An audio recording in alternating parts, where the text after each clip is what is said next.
उधर हमने सुना कि साहब वो लीपा वैली में कुछ इनकी लीपा पोती कर दी गई। ये लीपा अब तो वैली जो उड़ी के जस्ट नॉर्थ में है, लीपा वैली शमशाबाड़ी रेंज में, वहां पे सुना बड़ी जबरदस्त लीपा पोती हुई है। क्या हुआ है साहब?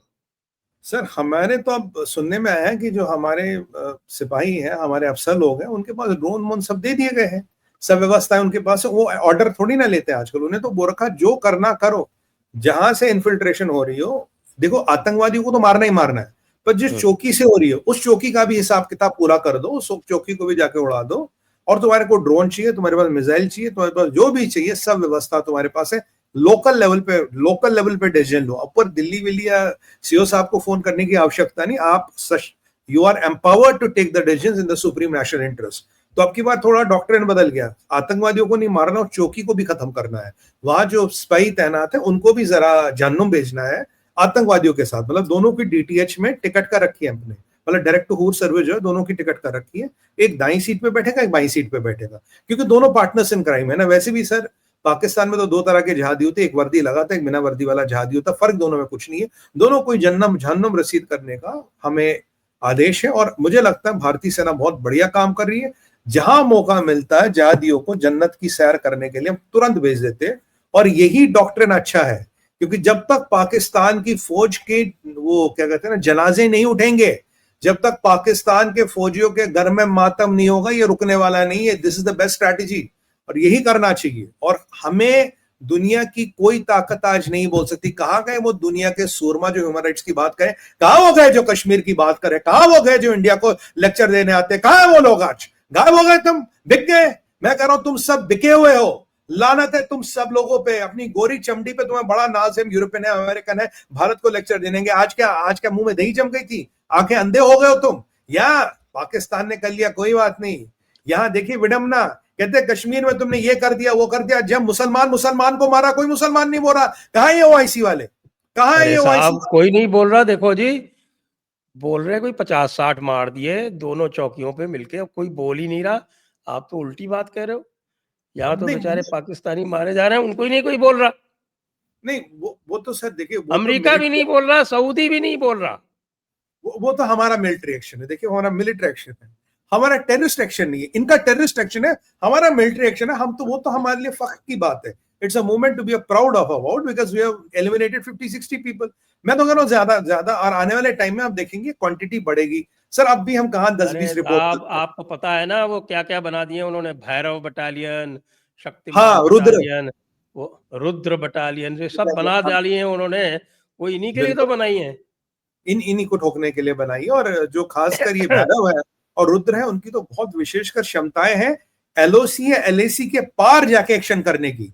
उनकी खास क्षमताएं एलओसी या एलएसी के पार जाके एक्शन करके वापस आने की। अब चौकी पे ही नहीं ठोकेंगे, कुछ अंदर जाके भी उनकी व्यवस्था व्यवस्था करके अच्छी तरह से, मतलब कहने का मतलब ये है कि जब किसी को ठोको तो खड्डा खोद के उसमें 10-20 को डाल के मिट्टी भी डाल के आनी है।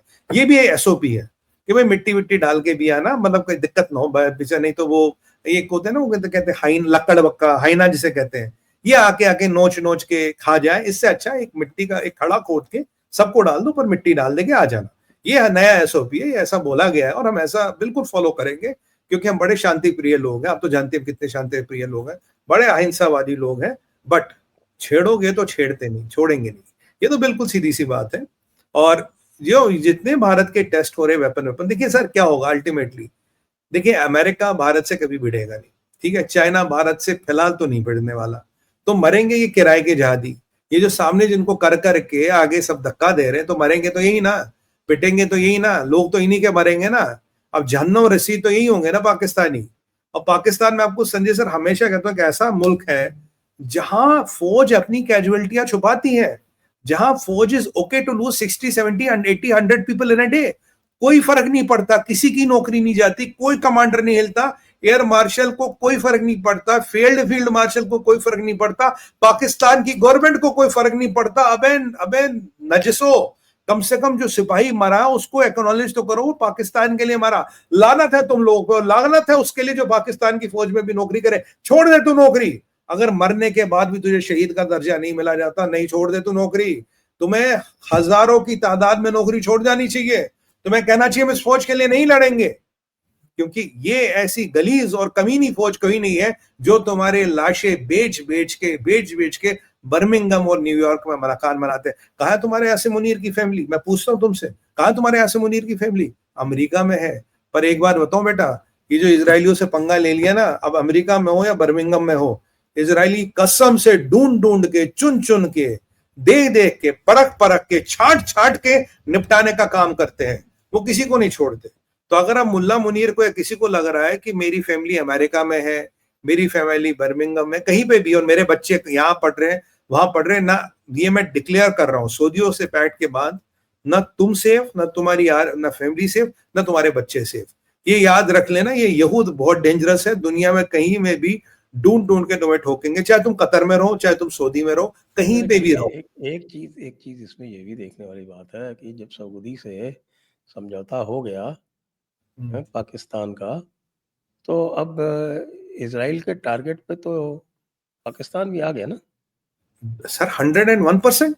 ये तो आपने, मतलब ये तो बिल्कुल नेचुरल सी बात है। देखिए, पाकिस्तान के जनरल, उनकी फैमिली, उनके बच्चे, उनकी न्यूक्लियर इंस्टॉलेशंस, उनके न्यूक्लियर साइंटिस्ट, उनके जो भी कमांड एंड कंट्रोल में लोग थे, मैं तो काफी टाइम से इनको कह रहा हूँ, पिछले 3-4 महीने से, मैं कहा देखो बेटा, इजराइल ने लिस्ट बना ली है और उसमें तुम्हारा मुल्ला मुनीर का नाम है, बट ये लिस्ट नीचे थी। अभी उनके पास बहुत काम है, लिस्टें बहुत ऊपर की है, तुम्हारी लिस्ट नीचे है। अब ये पंगा लेके लिस्ट ऊपर आ गई।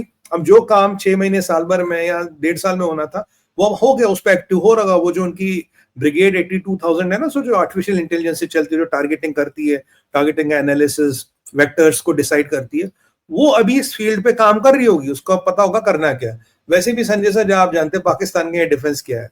अब एक बात बताओ, अगर रईसी साहब और उनका विदेश मंत्री एक हेलीकॉप्टर दुर्घटना में मर सकते हैं, दुर्घटना, मैं तो बार बार कह रहा हूं, दुर्घटना मत, तो ये बताइए, ये जो शहबाज के साथ ये मुल्ला मुनीर घूमता है, दुर्घटना तो कभी भी हो सकती है, और दुर्घटना ऐसी कभी भी हो सकती है। तो अब तो ये है कि हम कब पाकिस्तान में दुर्घटनाओं, कब हम जयपुर डायलॉग पे बात करें।